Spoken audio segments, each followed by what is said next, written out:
You've probably already heard how Ukraine conducted a successful counteroffensive and regained control of a huge piece of territory with several hundred settlements.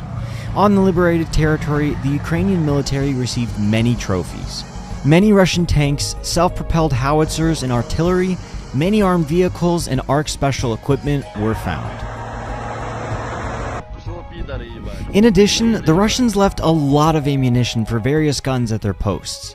Entire warehouses with boxes full of ammunition were found. Ukrainians even joked that Russia had become the largest supplier of military equipment to Ukraine. According to preliminary estimates, Ukraine received from Russia trophies worth about $700 million. That's more than 300 pieces of various military equipment and thousands of tons of ammunition. But why are the Russians abandoning their equipment and ammunition? What happened to the Russian army and why did they flee? But Russian tanks strewn and hardware across the place. It's a devastating morale hit for the Russians. The fact is that the Ukrainian army was very well prepared and was able to launch a very strong concentrated strike against Russian positions. The Ukrainian armed forces destroyed the entire Russian air defense in just a few hours and destroyed all communications and command posts. The Russian military was left without communications and control. The commanders did not know what was happening at the front. Then, the Ukrainian army launched massive strikes against the enemy's first line of defense, and they immediately began to flee. Panic broke out in the ranks of the Russian army. Captured Russians later said they were left without communication and control and stopped understanding what was going on. The Russians expected the Ukrainian army to storm the cities, but the Ukrainians bypassed the cities and cut off roads and communications. As a result, towns and villages were encircled and the Russians fled, abandoning everything. The Russian command tried to save the situation. They called for air support, but they lost several planes. We have footage of a downed Russian Su-34 fighter jet that went down in the woods. Another plane went down in a field. And some Russian planes could not even take off and immediately fell down, like in this video. Also, the Russians tried to use the TOS Solntsepek flamethrower system against Ukrainian soldiers, but Ukrainian intelligence tracked it down with a drone and destroyed it. Here it is, now lying on the ground. Trying to contain the Ukrainians' military onslaught, the Russians sent rapid reaction groups into battle, but they were destroyed on their approach by HIMARS systems. We have video footage of this. By the way, MLRS-270 systems and the HIMARS themselves were caught on camera several times in this operation. Ukraine uses them very successfully. High-precision artillery gives the Ukrainians a significant advantage in the speed of advance, as they do not waste time on artillery duels. One target, one shot, and the Russians are finished. The operation was lightning fast. In just 2 days, the Ukrainian army deepened 50 kilometers forward and took the town of Kupiansk. This was an important and strategic city for Russian logistics on this section of the front. The railroads used by the Russians to supply ammunition and reserves passed through here. And on day 5, almost the entire Kharkov region had already been liberated by the Ukrainian military. It took the Russians 120 days just to seize the territory, which the Ukrainian army had liberated in 5 days. The reputation of the Russian army was irreparably damaged, but the most interesting thing turned out to be ahead.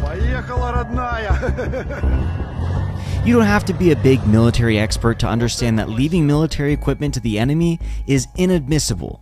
After all this military equipment will now be directed against the Russian army. In fact, Russia has strengthened the Ukrainian army at its own expense. We have exclusive photos and videos of all this abandoned Russian equipment and ammunition. Now the Ukrainians will shoot Russian shells at the Russians. The military command of the Ukrainian army will be able to create several new army brigades using Russian tanks and artillery. Already during this offensive, Ukrainians have successfully used abandoned Russian tanks in combat with the Russians. In this video, we see a Ukrainian soldier painting over the Russian markings and drawing a Ukrainian cross.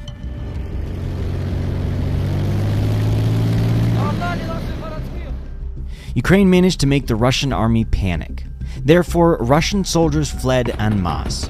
Running away, the Russians left behind heavy armored vehicles as they drive slowly. They fled mostly in trucks or light armored infantry vehicles, and many on foot. We see plenty of evidence of this. The Ukrainians destroyed the bridge over the Oskol River to prevent the Russians from escaping. Then they tried to cross the river, but they failed. They abandoned their transport and swam across the river. Obviously, the Russian military did not want to fight, and their morale was very low. In the command post left behind, the Ukrainians found a whole bunch of resignation reports written by Russian soldiers. All of this is confirmed by the captives. Russians don't want to fight because they don't see the point in this war anymore. They do not understand why they have to die, but they are forced to. We have a video of a group of Russian soldiers complaining to their commanders that they have nothing to fight with, no helmets and no body armor. They refuse to go to the front, but they are forced to.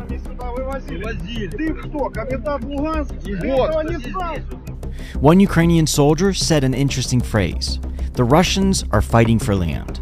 We are fighting for freedom." Note how differently the Ukrainian and Russian military look. The Ukrainian fighter is equipped with everything he needs and looks like a hero from a movie, while the Russians look like bums. Putin and his generals are completely unconcerned about their soldiers. The biggest problem the Russian troops have is their boots.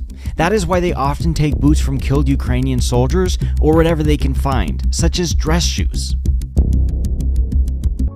The Ukrainians made a blitzkrieg in one of the occupied regions, but the Russians were disorganized and could not offer proper resistance. Such tactics were very profitable for Ukraine and paid off handsomely. Ukraine got a lot of weapons and did a lot of damage to the reputation of the Russian army. The morale of the Russians is now even more damaged. Retired U.S. General Ben Hodges praised the successful Ukrainian attack. I may have been a little bit too conservative in that. I mean, this is going faster than I would have anticipated.